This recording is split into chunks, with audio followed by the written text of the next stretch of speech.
Hello friends. So, school's starting up again, and I wanted to make a quick video that had tips for new college students that have low vision. College is one of the first times in your life when you're truly responsible for advocating for yourself. There are no parents, no teachers, it's just you. You're also likely responsible for many other things in your life. You have to figure out how to get to and from class, how you're going to get food, and more importantly, how you're going to make sure your needs are met. So, I wanted to make a video with some tips that might help you as you transition to college. Okay, so with that said, let me give some context so you'll be able to compare my situation with yours. So, looking at vision, my visual acuity is about 20/200, and I have nystagmus. Both of these issues stem from albinism, which I might explain in another video. Looking at educational background, I graduated from one of the top engineering schools in the country with a dual degree in chemical engineering and biomedical engineering with a 3.5 GPA. I also got a master's degree in biomedical engineering from the same university. Yeah, trust me, it's not as impressive as you would think it would be. But at least I did something right. So, I'm going to break this video up into 3 parts. Things that you should do before school starts, things that you should do during the first few weeks of school, and things that you should do during the rest of the semester, year, college experience, etc., etc. I've time-stamped everything down below, so feel free to skip around to items that would be more useful to you.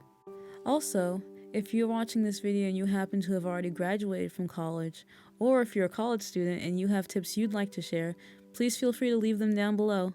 Okay, I think that's everything I had to say. So, let's start with the list. Let's start with the things that you'll want to do before school actually starts. So, first thing you'll want to do is make a tentative list of accommodations that you might need. This can include accommodations that you had back in high school, and it can also include new accommodations that you want to add for college. For me personally, the accommodations that helped me out the most were having extra time on assignments and tests especially, and also having a copy of the teacher's notes if they were available since I couldn't see the board. Next, you're going to want to take your list and contact the disability office at your school so that they can start the process of getting your accommodations in place. You're going to want to start this as soon as possible so that your accommodations can be set up before you start school, as the disability office will often require documentation from a doctor beforehand. This is also the place that you would go for orientation and mobility and for housing accommodations if you'd like them. They also are able to give you suggestions of accommodations that you might want in addition to the ones that you've already listed, and they'll give you any resources that they might have that may be of help to you.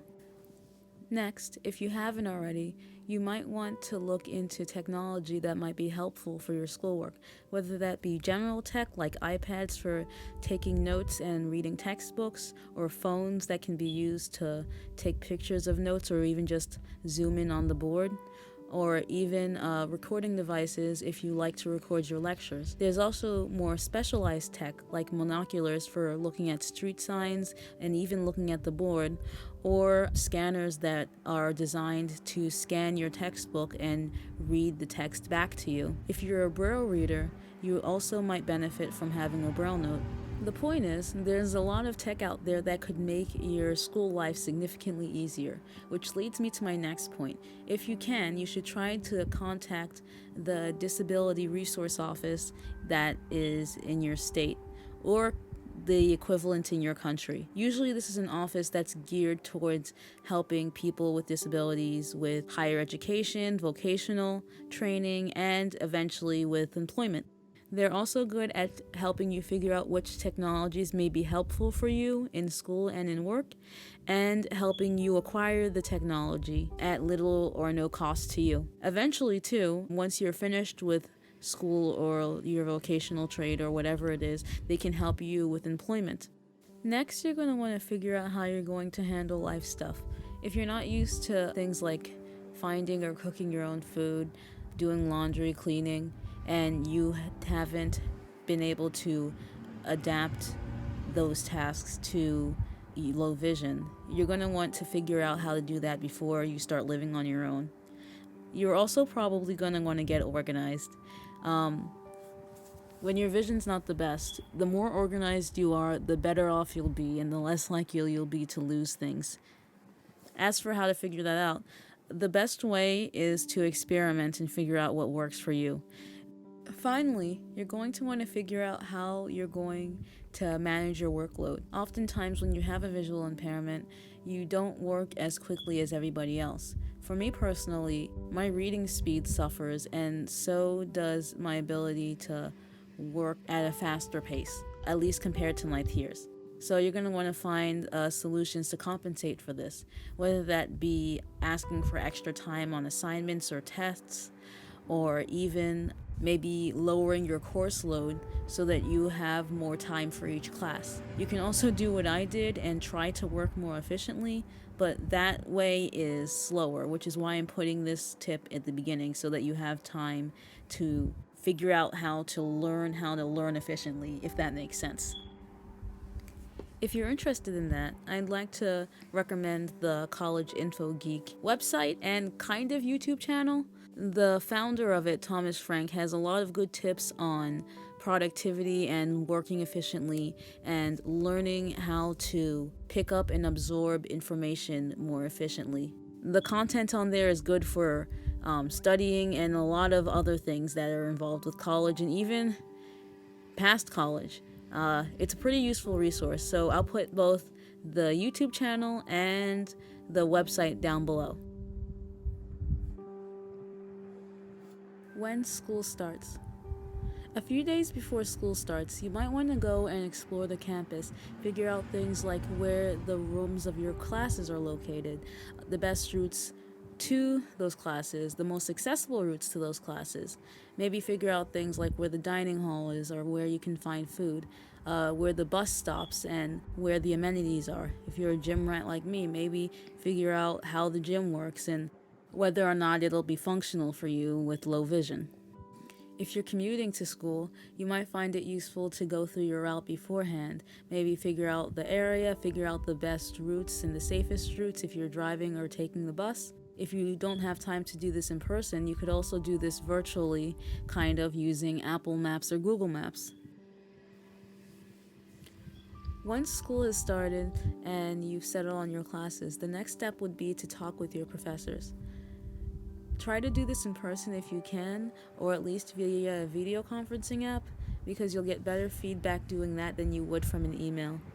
Talking with your professors can be pretty helpful because they can tell you specifically what in their class you may have issues with. You can also talk to them about what accommodations have worked for you previously and how they can best support your learning. You can also figure out whether or not parts of a class or even the whole class may be inaccessible to you, and you should know that up front. Finally, you need to figure out how you're going to get your course materials. So, these fall into two main categories, notes and textbooks. So for notes, are you going to get them from your professor? Are you going to get them from a classmate if you're comfortable with that? Or are you going to have to figure out a way to take notes from the board, whether that be via pictures or zooming, etc. As for textbooks, if you're using physical textbooks, are you going to use a magnifying glass? Are you going to use one of those devices that will read your book for you? Or another option is your disability office may be able to digitize your physical textbooks. So you should look into that as well if you'd prefer that. Looking at digital textbooks, Bookshare is a good resource for accessible digital textbooks, and it should be available either through your school or maybe through your disability resource office. If you happen to not be able to find one like that, there are also apps like Speechify where you can scan the textbook digitally and it'll read it aloud for you. During the semester.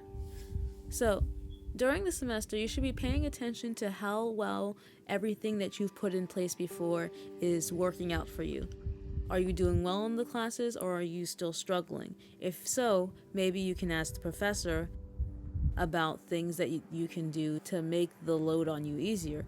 Maybe you'll need to go back to the disability office to ask for an accommodation, or maybe you may even need to lessen your course load. Next, and I know it sounds cliche, but make some friends. Particularly, you might want to make friends with other students that have low vision if they're there.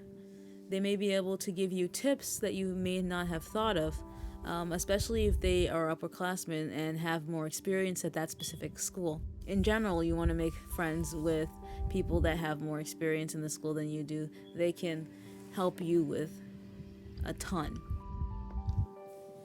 Finally, try to have fun. Speaking from personal experience, I found that because of my vision, I had to work twice as hard as everybody else for twice as long. And it's gotten me into the habit of just kind of spending tons of time in my room by myself. This was particularly my reality as an engineering student. It's important to take a break sometimes. As much as you've come here to work and to eventually get a job, this time of your life is particularly special and you shouldn't miss out on it entirely. Also, and I hate to admit this as a card-carrying introvert, but half of the benefit of college is in meeting new people and networking, and you can't exactly do that from your dorm room. So, have fun. Trust me. Finally, I wanted to give a few tips for the special times we're currently living in. I'm not going to say the word because otherwise YouTube will suppress this video. This time has been both beneficial for people that have low vision and kind of a curse. It may have benefited you with learning because the virtual classes have made it easier to keep up with what everybody else is doing. But in other ways, the necessary distance that we have to be from each other have made it difficult to function if your vision is lacking in any way. Given that, I wanted to give you a few tips that will help to get you through. First, you may want to use technology more to aid you, whether that be using your phone more to zoom in or maybe getting a device like a monocular to help you see things from a distance. Also, if you haven't gone through all of the features that companies have put into their tech to make it more accessible, I encourage you to explore them and figure out what works for you. Next off, it might be useful to adjust your screen settings. We're all looking at screens now more than ever thanks to everything going on and also thanks to just the natural progression of things. It may be useful to adjust things like maybe your screen color, text color, screen brightness, play around with it. And finally, when you're out and about, it might be useful to you if you have something to identify you as a person that has low vision. Some people like to use identification canes. Some people like to just tell people when it is necessary and or when they're comfortable doing so. Do this at your discretion. I think that's everything. Good luck this year, everyone. I think that if you put everything in place ahead of time and advocate for yourself, that you can be just as successful as any other student. Your path might just look different. Like I said at the beginning of this video, I'm not special. There are so many other people with low vision that have been super successful in higher education, and if we can do it, so can you. It might just take a bit of patience, dedication, and creativity, especially that last one. So, let me know if this video was helpful in any way. And if you have any questions, feel free to comment below. I'll try to answer them as best I can. See you in the next video.